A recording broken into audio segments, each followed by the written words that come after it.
শ্রীমদ্ ভাগবত study ক্লাসের 364তম দিনে সকলকে সুস্বাগতম। পুরুষোত্তম মাস উপলক্ষে আমরা শ্রীমদ্ ভগবত গীতা পুরুষোত্তম যোগ থেকে বিশেষ অধ্যয়ন করছি। তো আমরা গতদিন পঞ্চদশ অধ্যায় পুরুষোত্তম যোগের 8 নম্বর শ্লোক আমরা আলোচনা করেছিলাম। তার সংক্ষেপে একটু আলোচনা করে তারপরে আমরা নতুন আলোচনা করব। আমরা 7 নম্বর শ্লোকে দেখেছিলাম যে জীবাত্মা হচ্ছে ভগবানের সনাতন অংশ এবং সেই জীবাত্মা মন সহ ইন্দ্রিয়ের দ্বারাই ভৌতিক জগতে কঠোর সংগ্রাম করছে। আর 8 নম্বর শ্লোকে আমরা দেখতে পেলাম যে কিভাবে জীবাত্মা অন্য শরীরে যায়, যখন সংগ্রাম শেষ করে আরেকটা শরীর ধারণ করে তাহলে কি করে অন্য শরীরে যায়। এবং দেখেছিলাম যে মন ইন্দ্রিয়গুলি কে নিজের মনে করার জন্য তাদের সঙ্গে নিয়ে জীবাত্মা বিভিন্ন জনিতে ভ্রমণ করতে থাকে এবং সেটি ভগবান একটি দৃষ্টান্তের সাহায্যে বর্ণনা করেছেন। কিরকম ভাবে না, যখন ঈশ্বর অর্থাৎ দেহের যে ঈশ্বর অর্থাৎ আত্মা যখন শরীরকে গ্রহণ করে এবং যখন ত্যাগ করে তখন কি করে, এতান গৃহীত্বা, যা যা ছিল এই যে গ্রহণ করেছিল মন ইন্দ্রিয় আদি, এগুলোকে সঙ্গে নিয়ে সংজ্ঞাতি অন্য দেহে যায়। কেমন ভাবে? বায়ু আশয়াত গন্ধানিব, যেরকম ভাবে বায়ু আশয় অর্থাৎ গন্ধের বস্তু থেকে, যেখানে গন্ধ পরিপূর্ণ থাকে সেখান থেকে গন্ধকে নিয়ে যেরকম ভাবে প্রবাহিত হয়ে অন্য জায়গায় চলে যায়, সে তেমন ভাবেই আত্মা একটি শরীর থেকে মন বুদ্ধি অহংকার ইত্যাদিকে নিয়ে অন্য শরীরে চলে যায়। তো তার সঙ্গে আমরা তুলনা করেছিলাম বায়ু হচ্ছে জীবাত্মার সঙ্গে, আর যে আশয় যেখান থেকে গন্ধকে নিয়ে যায় সেই আশয় হচ্ছে শরীর, যার মধ্যে সূক্ষ্ম শরীর থাকে, এবং গন্ধ হচ্ছে সেই সূক্ষ্ম শরীরের সঙ্গে তুলনা করা হয়েছিল। যেমন ভাবে কোনোটি বায়ু এবং গন্ধ কোনোটিকে দেখা যায় না, যখন আমাদের সংস্পর্শে আসে তখন আমরা বুঝতে পারি, তেমনি জীবাত্মা এবং সূক্ষ্ম শরীর কাউকে দেখা যায় না, যখন তারা নতুন শরীর ধারণ করে ঈশ্বর যৎ শরীরম অবাপনতি গ্রহণ করে, যচ্চ অপি উৎক্রামতি যখন শরীর ত্যাগ করে, দেহ ধারণ করা এবং ত্যাগ করা, তখন আমরা বুঝতে পারি দেহ ধারণ করলে তার মধ্যে চেতনা দেখা যায়, দেহ ত্যাগ করলে চেতনা থাকে না, শরীর কার্যক্রম করা বন্ধ করে দেয়। যখন গ্রহণ করে তখন তার কি হয়, প্রথমে বৃদ্ধি হয়, তারপর ধীরে ধীরে করে বড় হতে থাকে, তারপর ক্ষয় হয়, মৃত্যু হয়, উৎক্রামতি, এবং আবার সে নতুন শরীর প্রাপ্ত হয়। তার সঙ্গে আমরা তুলনা করেছিলাম শ্রীমদ্ ভগবত গীতার 2য় অধ্যায় 22 নম্বর শ্লোক, যেরকম ভাবে পুরনো বস্ত্রকে ত্যাগ করে নতুন বস্ত্র ধারণ করে, ওখানে আমাদের অন্যান্য সংয়াতি নবানি দেখি, এখানেও সংয়াতি কথাটি ব্যবহার করা হয়েছিল। তো জীবাত্মা এক শরীর থেকে অন্য শরীরে কি কি নিয়ে যায়, তো তার জন্য প্রথমে আমরা জেনেছিলাম যে আমাদের 3 প্রকারের শরীর রয়েছে। একটি হচ্ছে স্থূল শরীর, একটি হচ্ছে সূক্ষ্ম শরীর, আর একটি হচ্ছে আধ্যাত্মিক শরীর। তার সঙ্গে আমরা তুলনা দিয়েছিলাম কোট জ্যাকেট এবং শার্টের, এবং তারপর আমরা দেখেছিলাম যে জীবাত্মা তার উপর প্রথমে সূক্ষ্ম শরীরের আবরণ আসে, যার মধ্যে থাকে সেই সূক্ষ্ম শরীর। জীবাত্মা হচ্ছে সচ্চিদানন্দময়, সচ্চিদানন্দ, তার উপর সূক্ষ্ম দেহের আবরণ আসে, যার মধ্যে থাকে মন বুদ্ধি অহংকার, তার উপরে স্থূল দেহের আবরণ আসে, যেটা হচ্ছে পঞ্চমহাভূত দিয়ে তৈরি। তা আত্মা স্থূল এবং সূক্ষ্ম শরীরের দ্বারা আবৃত হয়ে থাকে। যখন দেহান্তর হয়, দেহান্তরের সময় আত্মা স্থূল শরীরকে ছেড়ে দিয়ে সূক্ষ্ম শরীরকে টেনে নতুন দেহে প্রবেশ করে। তো এই যে প্রবেশ করাটা, এটা নির্ভর করে কিসের উপরে না, যে রকম চেতনা ছিল সেই অনুযায়ী নতুন দেহ ধারণ হয়। যদি কুকুরের বেড়ালে চেতনা থাকে তাহলে সেই রকম শরীরে যাবে, অর্থাৎ সাত্বিক চেতনা হলে ঊর্ধ্ব লোকে যাবে, সাত্বিক শরীর লাভ করবে। আর রজগুণী চেতনা থাকলে এই লোকে মনুষ্য শরীর ধারণ করতে পারে। আর যদি তার চেতনা তমগুণী হয় তাহলে পশু কীট পতঙ্গ আদি নিম্নতর যোনিতে প্রবেশ করবে, এবং কৃষ্ণ ভাবনাময় হলে সে কৃষ্ণ লোকে শ্রীকৃষ্ণের সঙ্গ লাভ করে। এবং আমরা দেখেছিলাম যে গুণের সঙ্গেই সৎ অসৎ যোনিতে জন্ম হয়, তার আমরা কোট করেছিলাম 13.22, এবং ঊর্ধ্বম গচ্ছন্তি সত্যস্থা, ওখানে আমরা দেখেছিলাম 14-18 থেকে। এইভাবে করে আমরা দেখেছিলাম যে বায়ু যেমন গন্ধকে নিয়ে যায় তেমনি জীবাত্মা সূক্ষ্ম শরীরকে নিয়ে যায়, কাউকেই দেখা যায় না। তো ভগবান এইটা একটা উদাহরণ দিলেন বায়ুর মাধ্যমে, বায়ুর যে দৃষ্টান্ত দিয়েছেন তার সাথে এটা একটা বোঝা যায় যে বায়ু যেমন গন্ধকে নিয়ে যায়, জীবাত্মা সূক্ষ্ম শরীরকে নিয়ে যায়। আরেকটা বায়ু অর্থ কেন ব্যবহৃত হয়েছিল আমরা আলোচনা করেছিলাম, বায়ু যেমন নির্লিপ্ত, জীবাত্মাও নির্লিপ্ত। কিন্তু জীবাত্মা যখন শরীর মন ইত্যাদির প্রতি তার মমত্ব ধারণা করে নেয়, তখন সে এগুলির প্রতি আকর্ষিত হয়। তা আমরা উদাহরণ নিয়েছিলাম, জল তেলের মিশ্রণ হয় না, সেরকম ভাবে জীবাত্মা আর ভৌতিক এই শরীরের কোনো একাত্মবোধ হয় না, কিন্তু সে আকর্ষিত হয়ে থাকে। সেই কারণে তার মধ্যে সে ভ্রমণ করতে থাকে। তাই জীবাত্মা যখন তার এই মন ইন্দ্রিয় শরীরের প্রতি সহজাত যে মমত্ববোধ সেটাকে ছেড়ে দিয়ে কৃষ্ণের প্রতি যখন সে মমত্ব গড়ে তুলবে, অর্থাৎ কৃষ্ণকে নিজের বলে মনে করবে, তখন সে মুক্ত হতে পারবে। আরেকটা উদাহরণ আমরা দেখেছিলাম যে বায়ু হচ্ছে কার্য হচ্ছে আকাশের কার্য হচ্ছে বায়ু, কিন্তু বায়ুর কার্য হচ্ছে আকাশ, কিন্তু হচ্ছে সে গন্ধকে বহন করে নিয়ে ঘুরে বেড়াচ্ছিল। যেমন ভাবে জীবাত্মা ভগবানের সনাতন অংশ হওয়া সত্ত্বেও প্রকৃতির কার্য অর্থাৎ শরীরকে বিভিন্ন জনিতে নিয়ে ভ্রমণ করছে। এটা একটা কারণ আমরা দেখেছিলাম, যে এই তিনটি কারণ আমরা দেখেছিলাম। তারপরে আমরা দেখেছিলাম যে যখন যায় মন, ঠিক পুরনো চেতনা কেন জীব পুরনো চেতনাকে সঙ্গে নিয়ে গিয়ে এমন ভাবে আচরণ করে, কারণ মনের মধ্যে সেগুলো সব প্রভাব থাকে, সমস্ত ধারণা মনের মধ্যে থাকে। মন একটা বড় স্টোর হাউস, তার মধ্যে সবকিছু সঞ্চিত থাকে। তাই নতুন শরীরে যখন প্রবেশ করে, পুরনো শরীরের যা ধারণা ছিল সেটাই তার মধ্যে রিফ্লেকশন নতুন শরীরে আসে, এবং সে তখন সেই অনুযায়ী আচরণ করতে থাকে। তারপরে আমরা দেখেছিলাম যে কিভাবে কেন জীবকে এখানে জীবাত্মাকে ঈশ্বর কেন বলা হয়েছে, কারণ ঈশ্বর মানে যে কন্ট্রোল করতে পারে, তো নিয়ন্ত্রণ করতে পারে। জীবাত্মা হচ্ছে সমর্থ, বায়ু সমর্থ নয়। আমরা দেখেছিলাম যে সে কোনো বস্তুর থেকে গন্ধ নেবে, সে ভালো কি খারাপ গন্ধ সেটা সে বিচার করতে পারবে না, যার মধ্যে যাবে সেটাই বহন করে নিয়ে যেতে হবে। কিন্তু জীবাত্মার এই শক্তি রয়েছে, সে চাইলে পরে নিজেকে এই শরীর ত্যাগ করে উন্নত জনিতে নিয়ে যেতে পারে। কিসের দ্বারা? যদি তার সে স্বতন্ত্রতার সদ্ব্যবহার করে, তাহলে পরে তাই তার দায়িত্ব এটি জীবাত্মারই তার স্বতন্ত্রতার সদ্ব্যবহার করা। আমরা দেখেছিলাম আমরা যে চেতনা যেরকম থাকে পরবর্তী শরীরে যায়, তার জন্য আমরা 8 পয়েন্ট ইয়াম ইয়াম বা স্মরণ ভাবম ওরা দেখেছিলাম। তো অর্থাৎ জীবাত্মা যেহেতু নিজে স্বাধীন মতন চেষ্টা করতে পারে তাকে মুক্ত করার জন্য, সেই জন্য তিনি হচ্ছে ঈশ্বর। আর লাস্টলি আমরা দেখেছিলাম জীবাত্মার মধ্যে দুটো শক্তি থাকে, একটা প্রাণ শক্তি, একটা হচ্ছে ইচ্ছা শক্তি। প্রাণ শক্তি মানে শ্বাস প্রশ্বাসের ক্রিয়া, যেটা ধীরে ধীরে করে ক্ষয় হতে থাকে, কিন্তু ইচ্ছা শক্তি যদি আমরা নিয়ন্ত্রণ না করে ধীরে ধীরে বাড়তেই থাকে, বৃদ্ধ হলেও কমে না। মৃত্যুর সময় যদি ইচ্ছা শক্তি শেষ না হয়, তাহলে সেই ইচ্ছা শক্তি, প্রাণ শক্তি শেষ হয়ে গেলে ইচ্ছা শক্তি যদি থেকে যায়, তাহলে ইচ্ছা শক্তি নতুন প্রাণ শক্তি প্রদান করা হয়, সে নতুন প্রাণ শক্তি প্রাপ্ত করে আর একটা নতুন দেহে প্রবেশ করে, এটাই চক্রাকারে চলতে থাকে। তাই প্রাণ শক্তিকে আমাদের কি করা উচিত? ইচ্ছা শক্তিকে, প্রাণ শক্তি থাকতে থাকতে ইচ্ছা শক্তিকে আমাদের ব্যয় করে দেওয়া উচিত। তো যদি সেটা আমরা করি, তাহলে যে নির্মাণ মহা, ওই যে সেরকম ভাবে করে আমরা ভগবত ধাম যেতে পারবো।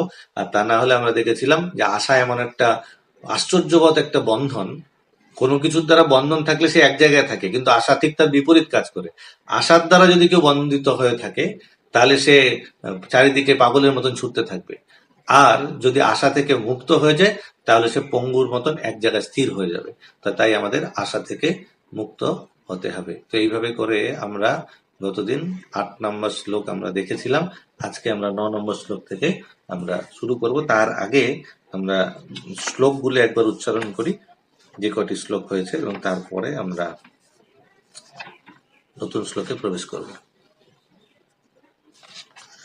শ্রী ভগবান উবাচ উদ্ভমূলম অধোস্বাখম অশ্বত্থম প্রাহুরব্যয়ম ছন্দংসি যস্য পর্ণানি যস্তম বেদঃ স বেদবিদ অধশ্চ ঊর্ধ্বম প্রসিতাস্তস্য শাখা গুণ প্রবৃদ্ধা বিষয় প্রবালঃ অধশ্চ মূলানি অনুসন্তি তানি কর্মানুবন্ধীনি মনুষ্য লোকে ন রূপমস্য ইহ তথোপলভ্যতে নন্তো ন চাদি ন চ সম্প্রতিষ্ঠা অশ্বত্থমেনম সুবিরূঢ়মূলম অসঙ্গশস্ত্রেণ দৃঢ়েন চিত্বা ততো পদম তৎ পরিমার্গিতব্যম यस्मिन् गता न निवर्तन्ति भूयः तमेव चाद्यं पुरुषं प्रपद्ये यतः प्रवृत्तिः प्रसृता पुराणी निर्माण मोहाजित संग दोषा अध्यात्म नित्या विनिवृत्य कामः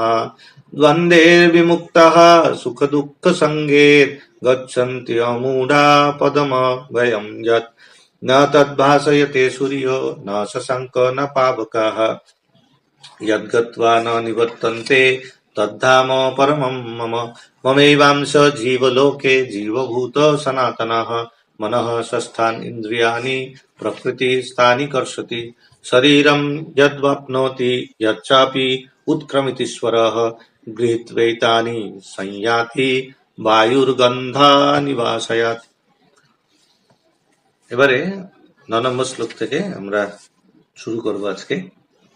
তো 9 নম্বর শ্লোকে কি বিষয়বস্তু রয়েছে? 8 নম্বর শ্লোকে আমরা দেখলাম যে মন সহ ইন্দ্রিয়কে নিয়ে জীবাত্মা তাকে নিজের মনে করার দরুন কিভাবে বিভিন্ন যোনিতে ভ্রমণ করছে সেটা আমরা দেখলাম 8 নম্বর শ্লোকে। এবারে নতুন শরীরে তো যাচ্ছে, জীবাত্মা ভ্রমণ করছে, বিভিন্ন সময় বিভিন্ন শরীর ধারণ করছে। শরীরে গিয়ে জীবাত্মা করেটা কি, অন্য শরীরে যখন প্রবেশ করে জীবাত্মা কি করে সেই বিষয়ে ভগবান 9 নম্বর শ্লোকে বর্ণনা করবেন। তো আমরা প্রথমে শ্লোক দেখি, শব্দগুলো আগে দেখি।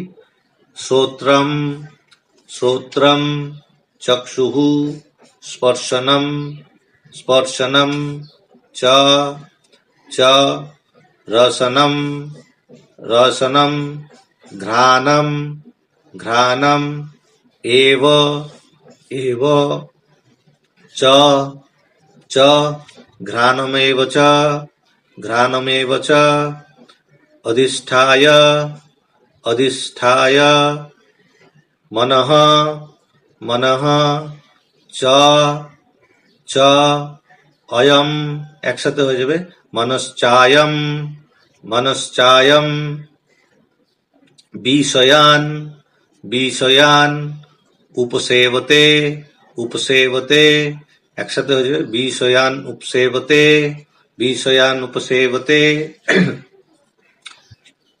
সত্রম চক্ষু স্পর্শনম চ রসনম ঘ্রাণমেব চ অধিষ্ঠায় মনশ্চায়ম বিষয়ান উপসেবতে। সত্রম চক্ষু স্পর্শনম চ রসনম ঘ্রাণমেব চ অধিষ্ঠায় মনশ্চায়ম বিষয়ান উপসেবতে। সত্রম চক্ষু স্পর্শনম চ রসনম ঘ্রাণমেব চ অধিষ্ঠায় মনশ্চায়ম বিষয়ান উপসেবতে।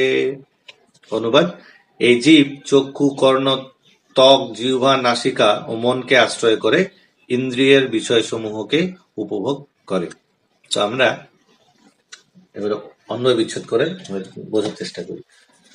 তো প্রথমে যদি দেখি, আমরা এখানে বর্ণনা করছে যে ভগবান ইন্দ্রিয়দের কথা বলেছে, শ্রোত্রম চক্ষু স্পর্শনম রসনম ঘ্রাণম, তারপরে সব গিয়ে বলছে অধিষ্ঠায়।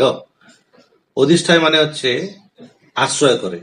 তাহলে আশ্রয় করলে কে আশ্রয় করে? তাহলে ওখানে বলছে অয়ম। অয়ম মানে যে যার কথা বলা হচ্ছিল, অর্থাৎ জীবাত্মা। তাহলে প্রথমে আসবে অয়ম, কাকে আশ্রয় করে? মনশ্চা অয়ম, তাই মনকে আশ্রয় করে। তাহলে অয়ম অর্থাৎ জীবাত্মা মনঃ অধিষ্ঠায় এব।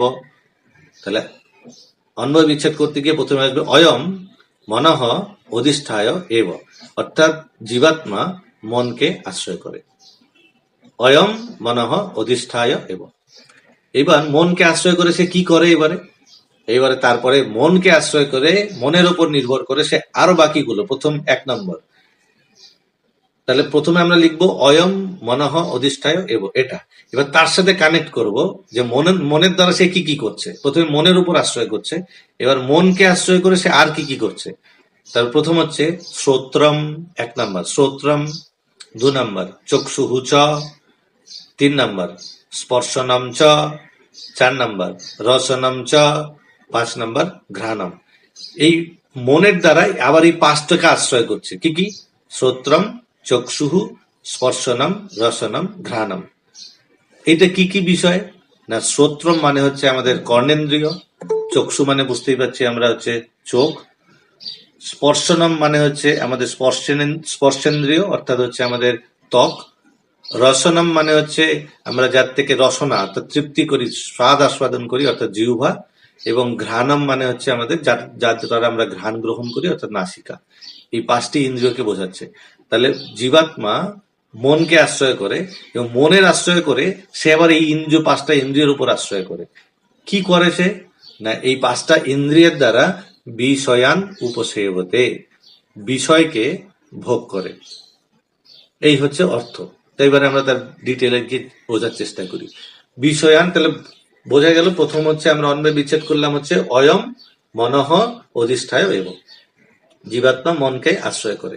মনকে আশ্রয় করে তার মনের দ্বারা আবার সে পাঁচটা ইন্দ্রিয়কে আশ্রয় করলো। প্রত্যেকটা ক্ষেত্রে আসবে এরকম, মনের থেকে শ্রোত্রম, মনের থেকে চক্ষু, মনের থেকে স্পর্শ, মনের থেকে রসনম, মনের থেকে ঘ্রাণম। এবার পাঁচটার সঙ্গে কমন কি থাকছে না, পাঁচটার দ্বারাই বিষয়ান উপসেবতে, প্রত্যেকটা ইন্দ্রিয়ের একটা বিষয় রয়েছে। কানের বিষয়, চোখের বিষয়, ত্বকের বিষয়, জিহ্বার বিষয়, এই প্রত্যেকটা বিষয়কে সে উপভোগ করে। তাহলে প্রথম আমরা দেখবো, এখন আমরা দেখলাম প্রথমে বলছে মনঃ অধিষ্ঠায় এবং, মনকে আশ্রয় করে। কেন প্রথমে মনকে আশ্রয় করছে? না, মন হচ্ছে এই যে পাঁচটা ইন্দ্রিয় রয়েছে, এই সকল ইন্দ্রিয়ের প্রভু হচ্ছে মন। সেই জন্য হচ্ছে মন থাকছে মিডিলে, মন হচ্ছে কেন্দ্রবিন্দুতে। আর মনের চারিদিকে আমাদের এই পাঁচটা ইন্দ্রিয়কে আমরা দিতে পারি, চোখ, কর্ণ, আমাদের নাসিকা, জিহ্বা এবং ত্বক। আর মিডলে রয়েছে মন, মাঝখানটায়, আর চারিদিকে সার্কেলে এই পাঁচটা ইন্দ্রিয় রয়েছে। তো মনই কেন আমাদের বলছে সকল ইন্দ্রিয়ের প্রভু? না, তা কোথায় আছে সেটা? ভগবদ গীতায় ভগবান বলছেন ইন্দ্রিয়ানাম মনশ্চাস্মি, ভগবান তা বিভূতি যোগে বর্ণনা করছেন ইন্দ্রিয়ানাম মনশ্চাস্মি ভূতানাম অস্মি চেতনা। ভগবান 10:22 বলছেন ইন্দ্রিয়ানাম মনশ্চাস্মি, সকল ইন্দ্রিয়ের মধ্যে আমি হচ্ছি মন। ভগবান নিজে বলছেন, তার মানে যেটা শ্রেষ্ঠ বস্তু সেটা ভগবান। তাহলে সকল ইন্দ্রিয়ের মধ্যে ভগবান বলছেন আমি মন, তার মানে সকল ইন্দ্রিয়ের প্রভু হচ্ছে মন। এটা হচ্ছে ভগবদ্গীতায় ভগবান বলেছেন। এই জন্যে মনকে এখানে কেন্দ্রবিন্দুতে রাখা হয়েছে এবং মন সবকিছুকে নিয়ন্ত্রণ করছে। তো মনের কাজ কি করে? আমরা জানি থিঙ্কিং, ফিলিং, উইলিং, এটা হচ্ছে মনের কাজ। মন কি করে? চিন্তা করে। থিঙ্কিং, চিন্তন করা, মনন করা বা চিন্তন করা। এবং এই মনই আমাদেরকে কি করে? স্মৃতি প্রদান করে। আমরা ওই যে আগে দেখলাম না, মনের মধ্যে মন হচ্ছে স্টোর হাউস। আমরা আগে কি কি করেছি মনের মধ্যে সব প্রভাব রয়েছে, তার এক ধারণা মনের মধ্যে রয়ে গেছে, প্রভাব রয়ে গেছে। এবং মন আমাদেরকে স্মৃতি প্রদান করে।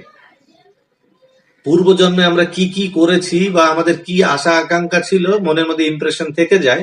সেই জন্য মন আমাদেরকে স্মৃতি প্রদান করে।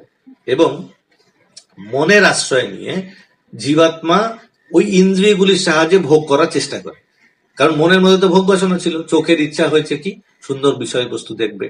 তো মনের সংযোগ হলে আমাদের বাকি সবগুলি কার্য করতে শুরু করে। মন যখন আমাদের স্মৃতি প্রদান করে আমাকে এটা দেখতে হবে, আমাকে এটা শুনতে হবে, তখন মনের সংযোগ হলে শোনা, দেখা, স্পর্শ করা, স্বাদ গ্রহণ করা, ঘ্রাণ নেওয়া ইত্যাদির জ্ঞান তখন হয়। আমাদের ততক্ষণ জ্ঞান থাকে না যতক্ষণ মন আমাদেরকে স্মৃতি প্রদান না করবে। তাহলে মন আমাদেরকে স্মৃতি প্রদান করে। মন ছাড়া জীবাত্মার ইন্দ্রিয়ের দ্বারা সুখ দুঃখের অনুভূতি হয় না। থিঙ্কিং দেন ফিলিং, মন ছাড়া জীবাত্মার ইন্দ্রিয়, শুধু যদি ইন্দ্রিয় থাকে, যদি মন কার্য না করে তার সুখ দুঃখের অনুভূতি হয় না। তার প্রমাণ কি? পাগলের কোনো সুখ দুঃখের অনুভূতি নেই। আছে নাকি কোনো পাগলের? না।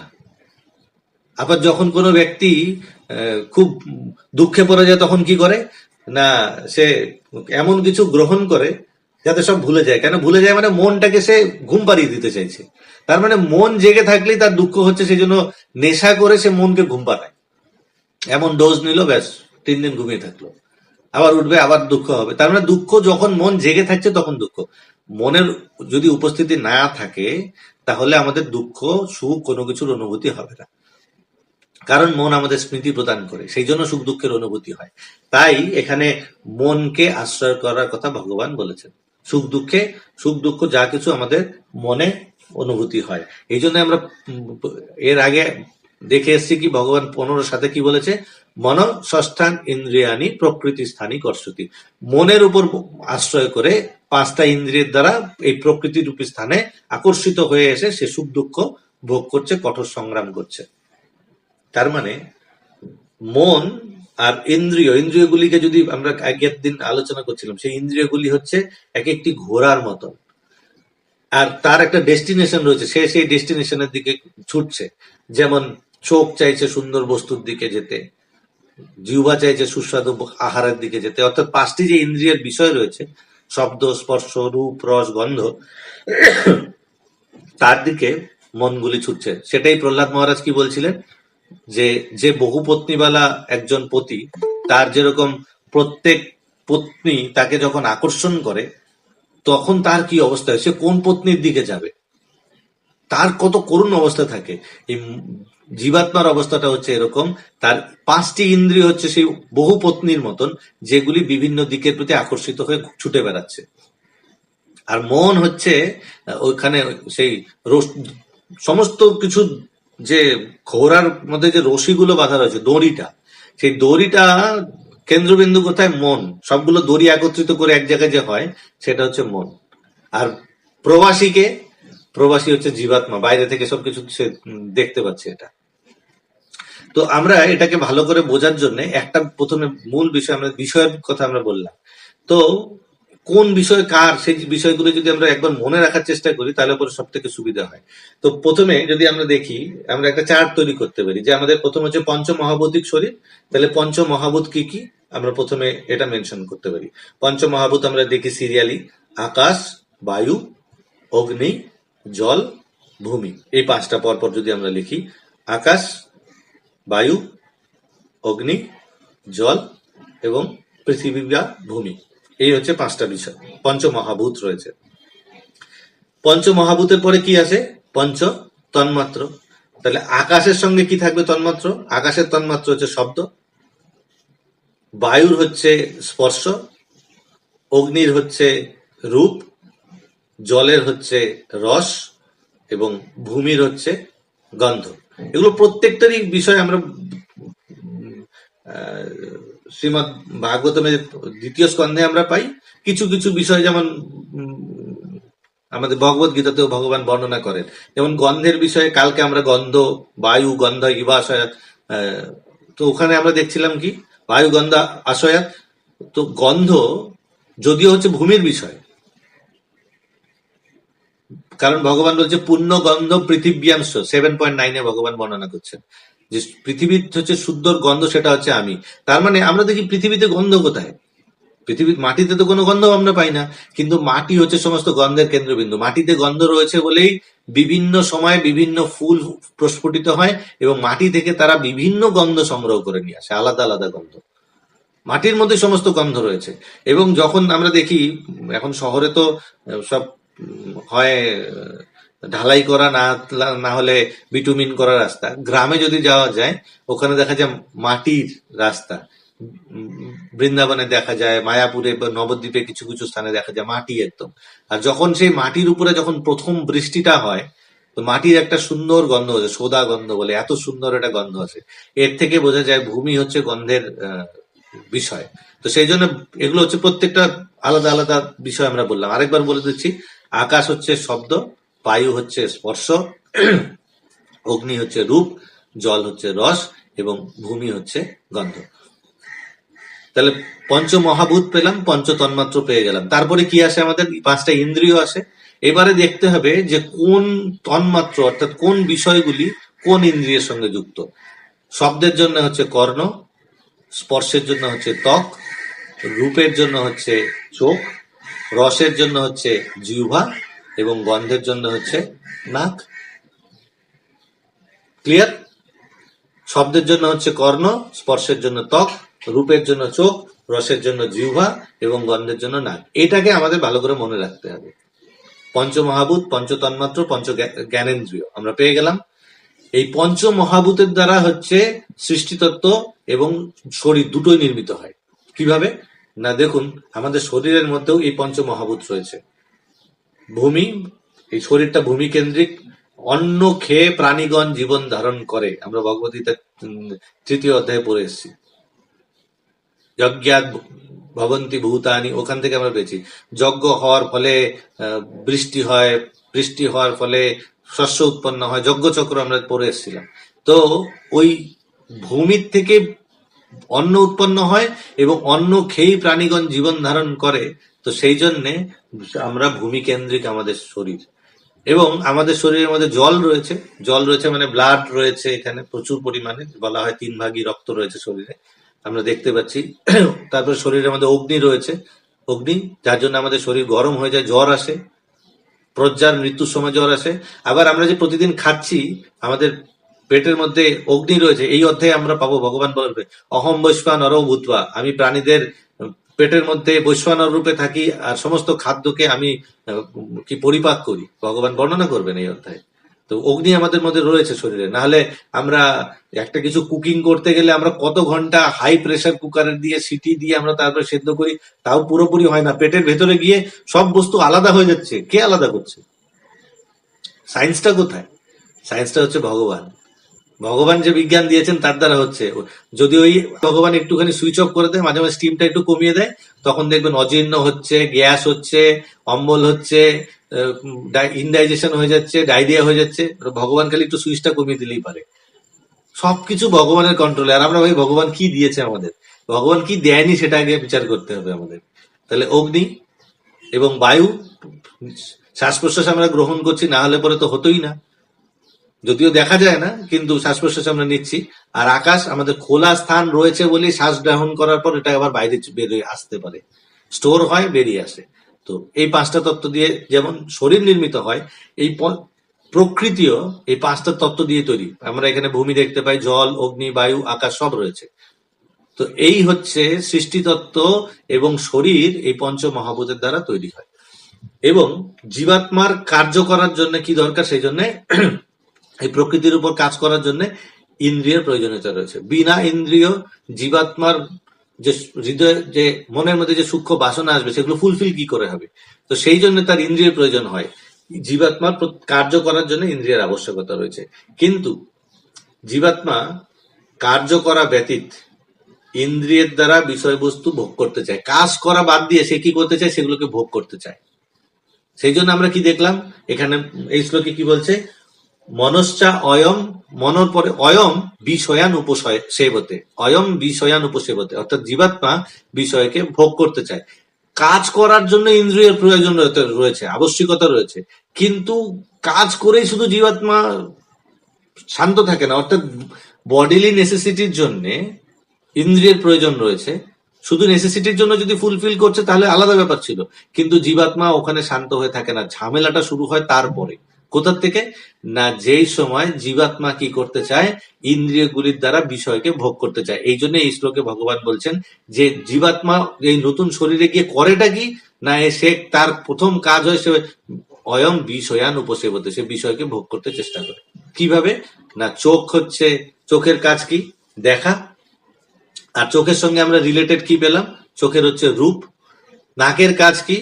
ঘ্রাণ নেয়া। তার সাথে আমরা কি পেলাম? রিলেটেড হচ্ছে গন্ধ, বিষয়কে আমরা তন্মাত্র পেলাম। কানের কাজ হচ্ছে শ্রবণ করা, তার সঙ্গে আমরা তন্মাত্র কি পেয়েছি? শব্দ। জিহ্বার কাজ হচ্ছে স্বাদ গ্রহণ করা, তার সঙ্গে আমরা কি পেয়েছি? রস।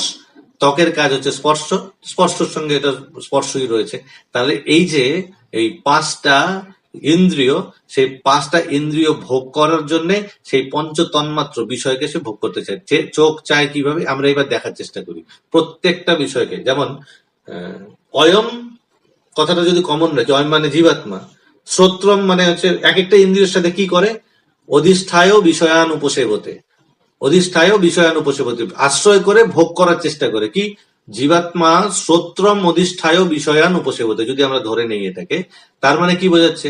জীবাত্মা শ্রোত্রম মানে কানকে, অধিষ্ঠায় মানে আশ্রয় করে, বিষয়ান উপসেবতে কানকে আশ্রয় করে সে ভোগ করতে চায়। কিভাবে ভোগ করে? না, সব কানের বিষয় কি? কানের সঙ্গে সব রিলেটেড হচ্ছে শব্দ, অর্থাৎ কান শব্দকে ভোগ করতে চায়। অর্থাৎ শুধু সে কথা বলে শান্ত থাকে না, কারো কথা শুনে শান্ত থাকে না, সে ভৌতিক বার্তা, গ্রাম্যালাপ, গ্রাম্য বার্তাকে সে শ্রবণ করতে চায়। কান ভৌতিক বিষয়কে শ্রবণ করতে চায়। সেই জন্য অলওয়েজ আমরা যখন জপ করতে বলা হয়, চ্যান্টিং করার সময় কি আমরা ভগবানের নাম সর্বক্ষণ শুনতে পাই? না, কারণ কান চায় ভৌতিক বিষয়কে শ্রবণ করতে, এটার মধ্যে মন লাগতে চায় না, ভৌতিক বিষয়ের সঙ্গে সে যুক্ত হতে চায়। একই রকম ভাবে তারপরে কি রয়েছে? শ্রোত্রম পরে বলছে ভগবান চক্ষুম, তাহলে ওখানে আমরা যদি ব্যবহার করি অয়মটা কমন থাকছে, অধিষ্ঠায় বিষয়ন উপসেবতে কমন থাকছে, চেঞ্জ করে দেবো শুধু ইন্দ্রিয়গুলো। এবার দেখুন, অয়ম চক্ষুহু অধিষ্ঠায় বিষয়ান উপসেবতে, অর্থাৎ জীবাত্মা চোখকে আশ্রয় করে ভোগ করতে চায়। তার মানে চোখের কাজ কি? চোখের বিষয় হচ্ছে, নেত্রের বিষয় হচ্ছে রূপ, তার মানে চোখ ভৌতিক সৌন্দর্যকে দর্শন করতে চায়।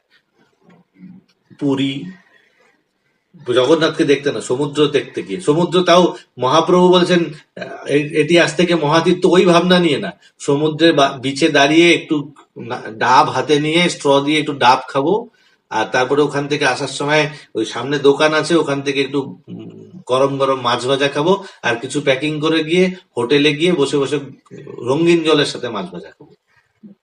কখনো ইচ্ছা হবে গোয়া চলে যাব, কখনো ইচ্ছা হবে উটি যাব, কখনো সিমলা মানালি কুলু মানালি যাব। সুন্দর বস্তুকে সমুদ্র দেখতে চাই, পাহাড় দেখতে চাই, তো চোখ এরকম ভাবে কি করতে চায়? দর্শন করতে চায়। শুধু এতেই না, বিপরীত লিঙ্গকে দর্শন করা, অন্য পুরুষ হলে স্ত্রীকে দর্শন করা, স্ত্রী হলে পুরুষকে দর্শন করা, এইভাবে চোখ কি করতে চায়? বিষয়ান উপসেবতে, বিষয়কে ভোগ করতে চায়। দেন অয়ম স্পর্শনম অধিষ্ঠায় বিষয়ান উপসেবতে, চোখের পরে আমরা পাচ্ছি এখানটায় কি? স্পর্শ, অর্থাৎ ত্বক। সে কি করতে চায়?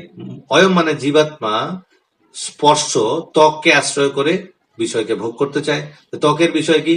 কখনো ঠান্ডা, কখনো গরম, বিভিন্ন অনুভূতি সে উপভোগ করতে চায়।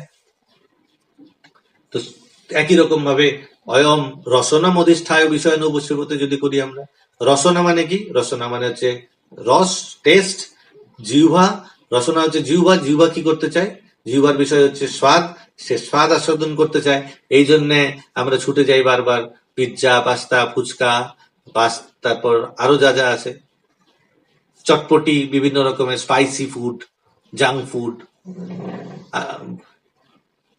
সবসময় আমাদের সাত্বিক বস্তু গ্রহণ করা হচ্ছে। সাত্বিক বস্তু সেটি যার মধ্যে প্রাণ রয়েছে, এগুলির মধ্যে প্রাণ নেই। আমরা সবসময় শর্টকাট, 2 মিনিটে কুকিং হয়ে যাবে, 2 মিনিটে যেটা কুকিং করে নেবো তার মধ্যে প্রাণ নেই, সেটা অপ্রাণহীন বস্তু গ্রহণ করছি আমরা।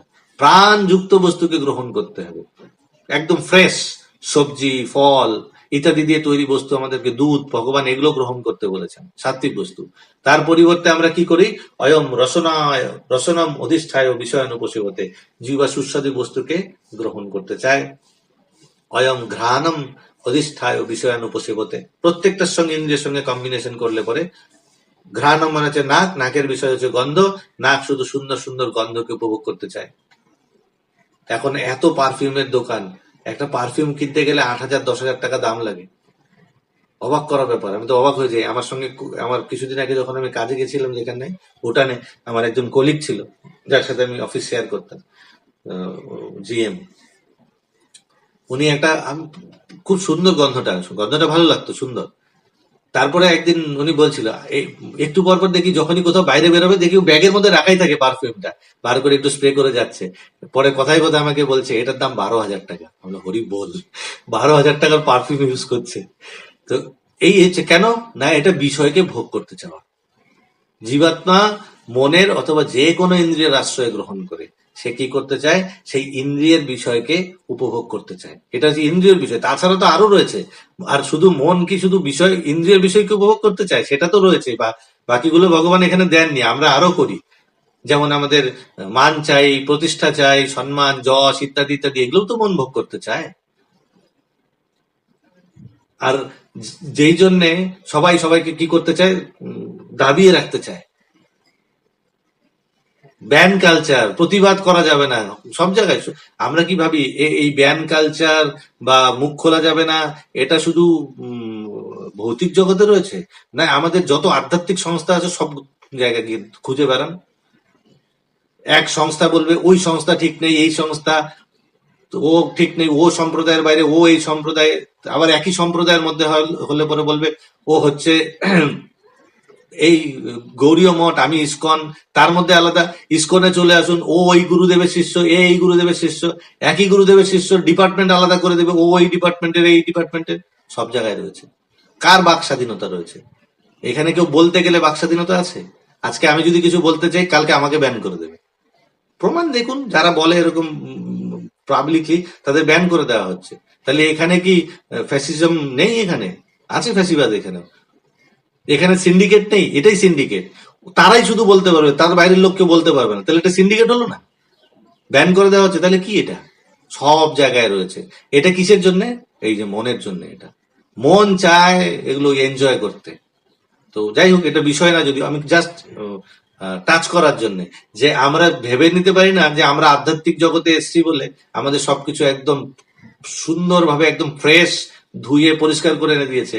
এখানে খুঁজতে গেলে এখানেও নোংরা বেরোবে, এবং ভৌতিক জগতের কোনো অর্গানাইজেশনের সাথে কোনো জায়গায় বাদ যাবে না কম্পারিজনে। ডিটো এখানে আসবে, এবং কিছু কিছু ক্ষেত্রে মনে হবে আধ্যাত্মিক জগতে এসে যদি এরকম হয়, তার থেকে তো ভৌতিক জগৎ ভালো ছিল। এরা আরো বেশি নেস্টি, আরো বেশি নেস্টি মনে হবে। কেন? তার মূল কারণ হচ্ছে মন। সবাই নয়, সবাই এরকম নয়, কিন্তু কেউ না কারা কিছু তো রয়েছে এরকম। আপনি ওখানে যাবেন না, আপনি এখানে যাবেন না, আপনি এখানে শুনবেন না, আপনি ওখানে শুনবেন না, আপনি ওখানে শুনলে আপনাকে ব্যান করে দেবে, আপনাকে গ্রুপ থেকে বার করে দেওয়া হবে। খুঁজুন, দেখুন, চোখের সামনে ঘটছে এগুলো। কেন হচ্ছে? কারণ হচ্ছে মন। এই জন্যেই আমরা দ্বিতীয় শ্লোকে পড়েছিলাম না, ভগবান যখন বলছিলেন গুণ প্রবৃদ্ধা বিষয় প্রবালা।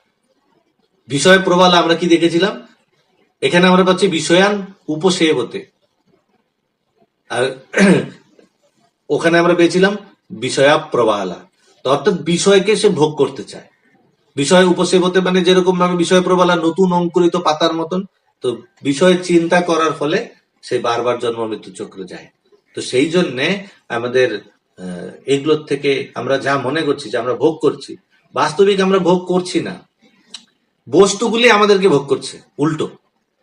যেই পদের গর্বে গর্বিত হয়ে মনে করুন কিছু করছে, সে জানে না ওই পদ তাকে, তার চেতনাকে কলুষিত করে দিচ্ছে, তাকে ভোগ করে দিচ্ছে, এবং একটা সময় আসবে তাকে টেনে নামিয়ে দেওয়া হবে। কালকে আমরা দেখলাম কিভাবে করে ভৌতিক জগতে ঘটনা ঘটলো।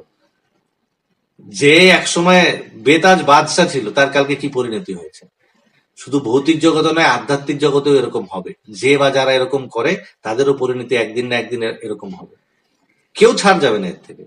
সব জায়গায় এটা অ্যাপ্লিকেবল। সেই জন্যে রাজা ভরতুহরি, ভাগবতমে বর্ণনা আছে, ভরতুহরি প্রসঙ্গ খুব সুন্দর, তার প্রসঙ্গে যাচ্ছি না এখন।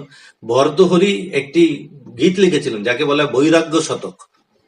বৈরাগ্য শতক, সেখানে একটি শ্লোকে বর্ণনা করছেন ভরতুহরি কি, ভোগানা ভুক্তা বয়মেব ভুক্তা, তপোনা তপ্তম বয়মেব তপ্তাহা, কালো না ইয়াতো বয়মেব ইয়াতাহা, তৃষ্ণানা জীর্ণ বয়মেব জীর্ণাহা। কি বোঝাচ্ছে? ভোগানা ভুক্তা বয়মেব ভুক্তা। ওখানে বর্ণনা করছেন যে ভোগানা ভুক্তা, আমরা ভোগকে ভোগ করিনি, বয়মেব ভুক্তা, বরং আমরা কামনা বাসনার দ্বারা আমরা গ্রসিত হয়ে আমরা ভুক্ত হয়েছি। কিসের কারণে? বিষয় ভোগের ইচ্ছার কারণে আমরা ভুক্ত হয়েছি। আমরা ভোগ করিনি, কামনা বাসনার দ্বারা আমরা ভুক্ত হয়েছি। একই রকম ভাবে বলছেন তপোনা তপ্তম বয়মেব তপ্তা, আমরা কঠোর তপস্যা করিনি, বরং সেই নিজেরাই তপস্যার আগুনে আমরা দগ্ধ হয়েছি। বয়ম তপোনা তপ্তম বয়মেব তপ্তা, কালো না ইয়াতা বয়মেব ইয়াতা। আমরা মনে করছি আমরা কালকে এনজয় করছি, সময় পার করছি। সময় চলে যায়নি, টাইম পাস করিনি, আমরা সময়ের শেষের দিকে এগিয়ে যাচ্ছি। এখানে বলছে বয়মেব ইয়াতাহা, আমাদের সময় শেষ হয়ে যাচ্ছে। আমরা টাইম পাস করছি না, টাইম আমাদের পাস করে দিয়ে চলে যাচ্ছে। এবং বলছে তৃষ্ণা না জীর্ণ বয়মেব জীর্ণ। তৃষ্ণা মানে আকাঙ্ক্ষা, আকাঙ্ক্ষা নিঃশেষ হচ্ছে না, জীর্ণ হচ্ছে না, ক্ষয় হচ্ছে না। বয়মেব জীর্ণ, বরং আমরা বার্ধক্যে পৌঁছে যাচ্ছি, আমরা বার্ধক্যে আক্রান্ত হই। রাজা ভরতুহরি বৈরাগ্য শতকে এভাবে করে বর্ণনা করেছেন। আর আমরা আগের দিন দেখেছিলাম কিভাবে বিষয়ান উপসেবতে আমরা দেখেছিলাম। তাহলে আমরা মনকে কেন্দ্রবিন্দুতে রেখে পাঁচ দিকে পাঁচটা ইন্দ্রিয়কে যদি রাখি, চোখ কান নাক জিহ্বা ত্বককে যদি রাখি, আর আমরা গত আগের ক্লাসে শুনেছিলাম যে কিভাবে করে একটা প্রাণী একটা ইন্দ্রিয়ের দ্বারা পতন হয়ে যায়। যেমন চোখের ক্ষেত্রে পতঙ্গকে দেখেছিলাম, কান হরিণ, নাক ভ্রমর, জিহ্বা মাছ, ত্বক হচ্ছে হাতি। তো সেখানে জীবাত্মা বিষয়ের উপভোগ করতে করতে কি হয়ে যায়, পাঁচটা ইন্দ্রিয় তার, একটা ইন্দ্রিয় তাকে এরকম ভাবে যদি পতন করে দিতে পারে, জীবাত্মার পাঁচটা ইন্দ্রিয় আর সে যদি উপভোগ করতে চায় তাহলে সে উপভোগ করে না। বয়মেব না ভক্তুম, বয়মেব ভোক্তা। ওখানে বলছেন ভোগা না ভুক্তা, বয়মেব ভুক্তা। আমরা ভোগ করিনি, বরং আমরা কামনা বাসনার দ্বারা আমরা গ্রসিত হয়ে পড়েছি। তাই জীবাত্মা কি করছে, ভোগ করতে করতে সেই ভোগের বিষয়ের দাস হয়ে যাচ্ছে। প্রথম আমরা ভোগ করার টেন্ডেন্সি নিয়ে যাচ্ছি, নেক্সট কি হচ্ছে, ভোগ করতে গিয়ে আমরা সেই বিষয়ের দাস হয়ে যাচ্ছি। অর্থাৎ আমরা কন্ট্রোল করতে পারছি না, জিহ্বা কন্ট্রোল করতে পারছে না, চোখ কন্ট্রোল হচ্ছে না, কান কন্ট্রোল হচ্ছে না, স্পর্শানুভূতি কন্ট্রোল হচ্ছে না, কোনো ইন্দ্রিয় কন্ট্রোল হয় না। তার মানে আমরা সেই ইন্দ্রিয়ের উপভোগ করতে গিয়ে বিষয়ের দাস হয়ে যাচ্ছি। আমরা উপভোগ করছি না, আমরা তার গোলাম, দাস হয়ে যাচ্ছি। কিন্তু বাস্তবে জীবাত্মা কি? জীবাত্মা হচ্ছে, জীবের স্বরূপ হয় কৃষ্ণের নিত্য দাস। বাস্তবে জীবাত্মা কৃষ্ণের দাস, তার সেবা করা উচিত। সেই জন্য ভগবান কি বলেছেন, তমেব চাদ্যম পুরুষম প্রবদ্ধে, 15 আমরা দেখে আসছি না, যে ওখানে ভগবান বলছেন ততঃ তৎপদম পরিমার্গিতব্যম। প্রথম কাজ হচ্ছে সেই পদকে অনুসন্ধান করা। দ্বিতীয় কাজ কি ছিল, তমেব চাদ্যম পুরুষম প্রবদ্ধে, সেই আদি পুরুষেরই আশ্রয় গ্রহণ করা উচিত। কিন্তু আমরা এখানে আশ্রয় কার গ্রহণ করে নিচ্ছি? বিষয়ের। তো সেই জন্যে জীবাত্মার বিষয়ের প্রয়োজন নেই, জীবাত্মার প্রয়োজন রয়েছে কাকে? ভগবানকে প্রয়োজন। কিন্তু বিষয়ের সেবা করতে চায় এবং সন্তুষ্ট হতে চায়, কিন্তু সে তাই, যেহেতু সে তার প্রয়োজন ভগবান, বিষয় নয়, সেই জন্য বিষয়কে উপভোগ করে সে কখনো সন্তুষ্ট হতে পারে না। পেটে যদি কারো খিদে লাগে আর খাবারকে, ভালো সুন্দর সুন্দর খাবারকে প্যাকিং করে নিয়ে পিঠে একটা ব্যাগের মধ্যে ঝুলিয়ে নিয়ে যদি ঘুরে বেড়ায়, ক্ষুধা নিবৃত্তি হবে? কখনোই হবে না। আমাদের প্রয়োজন হচ্ছে কৃষ্ণ, আর আমরা বিষয়কে ভোগ করছি, তাহলে আমরা কি করে সুখী? আমরা সুখী হওয়ার চেষ্টা করছি আর আমরা বিষয়কে ভোগ করতে চাইছি না। তাই জীবাত্মার কেবল ভগবানের সেবা করা উচিত, এবং কেবল কেবল ভগবানের সেবার দ্বারাই জীব সুখী হতে পারে। আমরা দেখছি এখানে ভগবান বলছেন জীবাত্মা কি করে সেটা বলছেন, বিষয়ান উপসেবতে। আর তার পরিবর্তে আমাদের কি, বিষয়ান উপসেবতে ক্রস করতে হবে, ভগবান উপসেবতে আসতে হবে। আমাদেরকে ভগবানের সেবা করতে হবে, রাইট ঠিক করতে হবে ভগবান উপসেবতে, আর বিষয়ান উপসেবতেকে ক্রস করতে হবে। তা না হলে কি করি আমরা? আমরা ইন্দ্রিয়গুলিকে শুনলাম যে ইন্দ্রিয়গুলি এইভাবে ভোগ করছে, আর ভোগ করলে কি হয় শুনি আমরা। বিলেবতরু ক্রম বিক্রমান্যে ন শুনবত কর্ণপুটে নরস্য, জিহ্বা সতীর্দার দূরে কেউ বসুত, ন চ উপগায়তি উরুগায় গাথা। এখানে বলছে যে কর্ণপুটে নরস্য, দুটো ফ্রেজ আমরা পেয়েছি। প্রথম ফ্রেজে রয়েছে বিলে বত উরুক্রম বিক্রমান গিয়ে ন শুনবত কর্ণপুটে নরস্য, এটা একটা ফ্রেজ। তো এটার মধ্যে বলছে কর্ণপুটে নরস্য। কর্ণপুট মানে কানের যে ছিদ্র রয়েছে, কানের ছিদ্রকে বলা হচ্ছে কর্ণপুট। কর্ণপুটে কার? নরস্য, মানুষের কর্ণপুট। কিরকম বলছে? বিলে বত। বিল মানে সেই গর্ত যেখানে সাপ বাস করে। বিলে বত মানে হচ্ছে, বিলে মানে হচ্ছে গর্ত, সাপের গর্ত। তাহলে কর্ণপুট সাপের গর্তের, বত মানে মতো, কর্ণপুট বা কর্ণরন্ধ্র সাপের গর্তর মতো। তাহলে এখন প্রশ্ন আসবে, কার কর্ণরন্ধ্র হচ্ছে সাপের গর্তের মতো? অন্বয় যদি করি আমরা, তাহলে তখন উত্তর কি আসবে? নরস্য, মানুষের। কেমন মানুষ না, বলছে ইয়ে ন শৃণ্বত, এই সমস্ত বিষয়গুলি যে ব্যক্তি শ্রবণ করে না। এখন তারপরে আবার প্রশ্ন আসবে, কোন সমস্ত বিষয় শ্রবণ করে না? তখন বলছে কি, উরুক্রম বিক্রমান।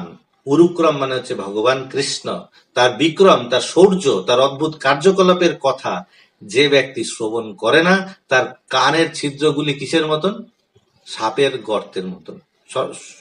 সুখদেব গোস্বামী শ্রীমদ ভাগবতমের 2য় স্কন্ধের 3য় অধ্যায়ের 20 নম্বর শ্লোকে বর্ণনা করছেন এটি। তাহলে কানের ছিদ্রকে কি বলছে?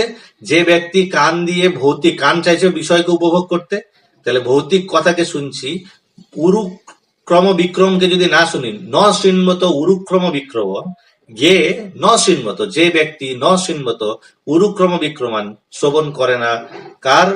ভগবানের অদ্ভুত দিব্য কার্যকলাপ শৌর্য বীর্যের কথা যে শ্রবণ করে না, কর্ণপুটে বিলবত, তার কানের ছিদ্রগুলি কিসের মতন? সাপের গর্তের মতন। তারপরে কি বলছে? পরে বলছে জিহ্বা সতী দার্দুরিকেব সুত ন চ উপগায় ন চ উপগায়তি উরুগায় গাথাহা। জিহ্বা সতী দার্দুরিকেব, তো কিসের মতন বলছে? উরুগায় গাথা, দার্দুরিকেব। দার্দুরিক মানে কি? দার্দুরিক মানে হচ্ছে ব্যাঙের জিহ্বা, ভেকের জিহ্বা।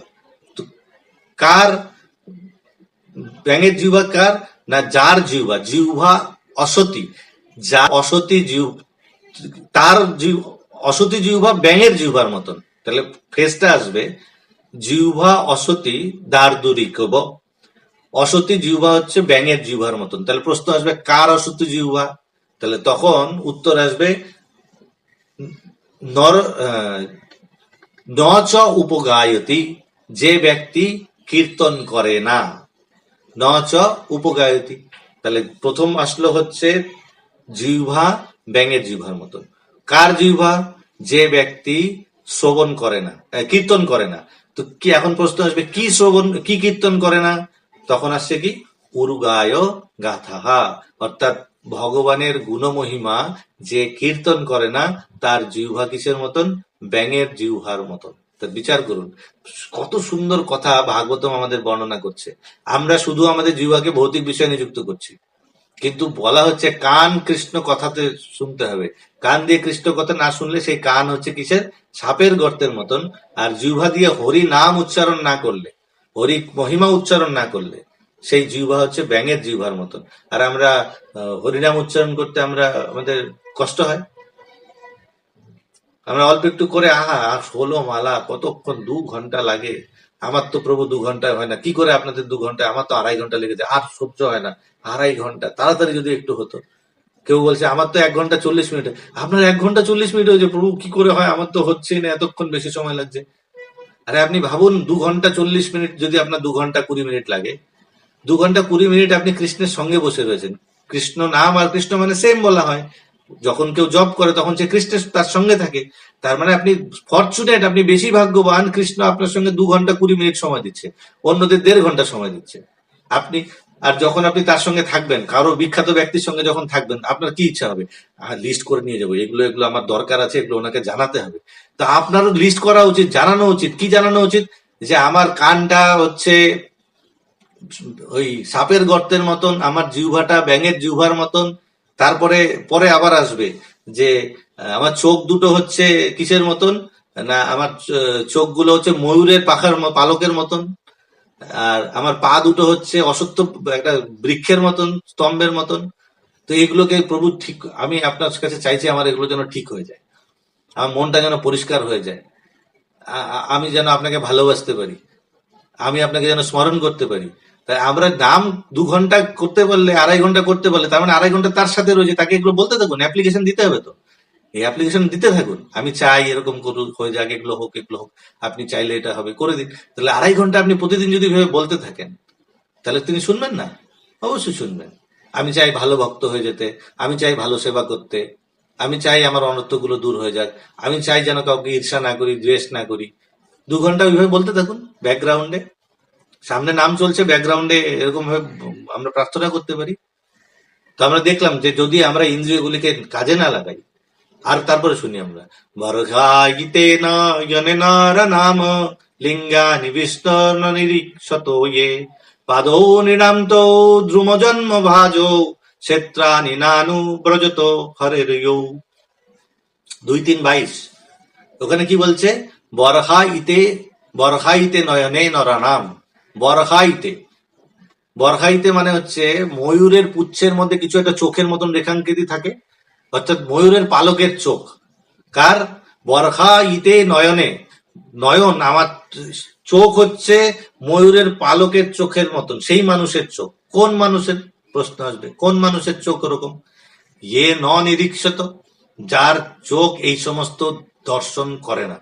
তাহলে এখন প্রশ্ন আসবে কোন সমস্ত দর্শন করে না? উত্তর আসবে লিঙ্গানি বিষ্ণুর, অর্থাৎ ভগবান কৃষ্ণের, ভগবান বিষ্ণুর রূপ, তার বিগ্রহ, তার সৌন্দর্য যে দর্শন করে না, তার চোখ হচ্ছে কিরকম, ময়ূরের পালকের চোখের মতন। তারপরে কি বলছে, পাদৌ নৃণান্ত দ্রুমজন্ম ভাজৌ ক্ষেত্রানি নানু ব্রজত হরের যৌ। পাদৌ নৃণাম, নৃণাম মানে মানুষ, তাহলে নৃণাম পাদৌ দ্রুমজন্ম ভাজৌ। তো নৃণাম পাদৌ, সেই মানুষের পা বা চরণ, ধ্রুমজন্ম ভাজৌ, কিসের মতন, স্থাবর, বৃক্ষের মতন স্থাবর। তাহলে এখন কোন মানুষের বলছে, ন অনুব্রজত, যে মানুষ পরিভ্রমণ করে না। আমরা তো পরিভ্রমণ করি, অফিস যাই, বাজার যাই, সব জায়গায় যাই, কোথায় পরিভ্রমণ করে না তাহলে? তখন উত্তর দিচ্ছে হরে ক্ষেত্রানি, অর্থাৎ ভগবানের লীলাভূমি, অর্থাৎ তীর্থসমূহ যারা ভ্রমণ করে না, তাদের পা গুলি কিরকম, তাদের পা হচ্ছে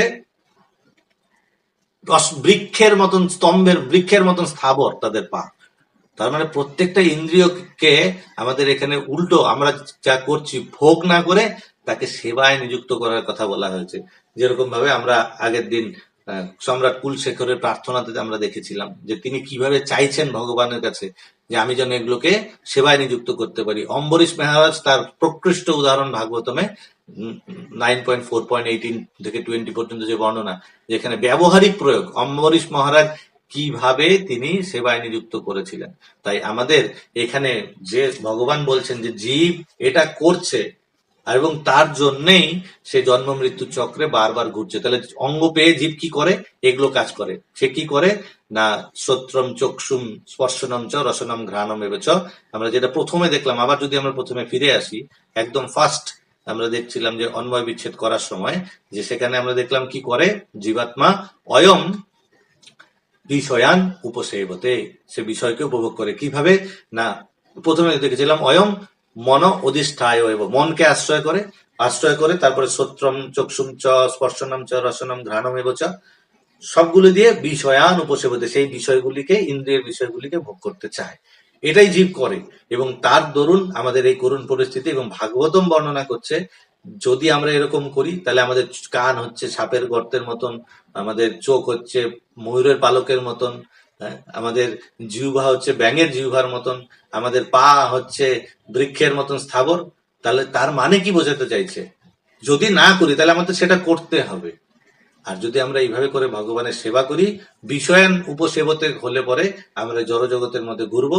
তার পরবর্তী বিষয়ান উপসেবতকে বাদ দিয়ে কৃষ্ণ উপসেবতে, শ্রী ভগবান উপসেবতে, ভগবানের সেবা করতে হবে। তাই আসুন, এখানে ভগবান যেটা, এটা হচ্ছে জীবের পরিস্থিতি আর এটা হচ্ছে মুক্তির উপায়। তো আমাদের সেইভাবে সেই ইন্দ্রিয়গুলিকে ভগবানের সেবায় নিযুক্ত করার মাধ্যমে আমরা ভগবানের সাথে যুক্ত হতে পারি। আর ভগবানের সাথে যুক্ত হওয়ার দ্বারাই আমরা এই ভববন্ধন থেকে মুক্ত হতে পারি। তো এইভাবে করে ভগবান 9 নম্বর শ্লোকে আমাদের বর্ণনা করলেন যে জীব শরীর ধারণ করার পর কি করে সেই বিষয়ে। আর আমরা তার সঙ্গে দেখে নিলাম ভাগবতম বলছে আমাদের কি করা উচিত। এখন প্রশ্ন আসবে যে এগুলো কি লোকে জানে না, তারপরেও কেন করে? তো ভগবান তখন বর্ণনা করবেন আগামীকালকে পরবর্তী শ্লোকে যে কে করে কে করে না। হরে কৃষ্ণ। শ্রীমদ্ ভগবদ গীতা যথাযথ কি জয়, শ্রীল প্রভুপাদ কি জয়।